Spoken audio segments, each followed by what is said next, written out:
Now, keep in mind, under Alabama law, the recordings can only be released to the caller or if there's a court order. But we don't really need the recordings to tell things got heated fast until it all ended tragically with shots fired. As drivers on I-10 East passed by this scene around 5 o'clock Sunday, November 5th, it was clear something was terribly wrong. Mother County 911, what's the location of the emergency? More than 10 of them called 911 that night. The callers reported an apparent shooting on the side of the interstate. They all mentioned a guy with a gun and a person on the ground. A witness snapped this picture of exactly that. Seconds before that, Timothy Pinkard was shot and killed after a road rage incident that started in Tillman's Corner between his son and the shooter. At 4:57, a friend in the car with Pinkard's son made the first call to 911.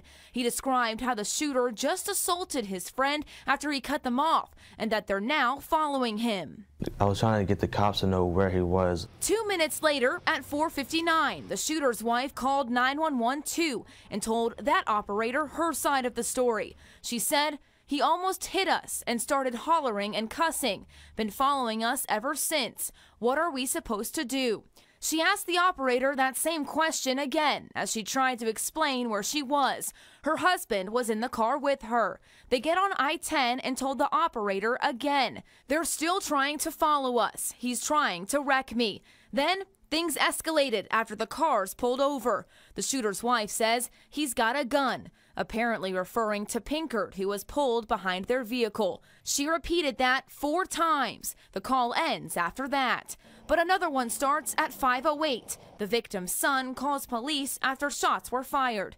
His friend was already on the phone with police when Pinkard was shot in the chest. I yelled shots fired about 6 times. As the picture shows, Pinkard's son told the operator he was on the ground, being held at gunpoint.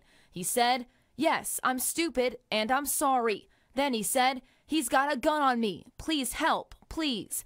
The operator continued to ask where he was. He never answered, begging his dad to stay alive. He said, "Dad, I love you. Stay with me. Someone help me, please. My dad's been shot. Help me, please." The call ends with, "Dad, I got you." Those were some of the last words Pinkard's son said to his dad and the last call made about the shooting. As that call ended, the investigation started. Mobile Police Chief Lawrence Batiste told us last week it appears the shooter acted in self-defense. Pinkard's son, he says, should have called police earlier. As he took matters into his own hand, he began to follow the individual, and he calls his father, who in turn participated in it. That's why the shooter hasn't been charged, but he could still face charges related to the original incident in Tillman's Corner. The case has been sent to a grand jury.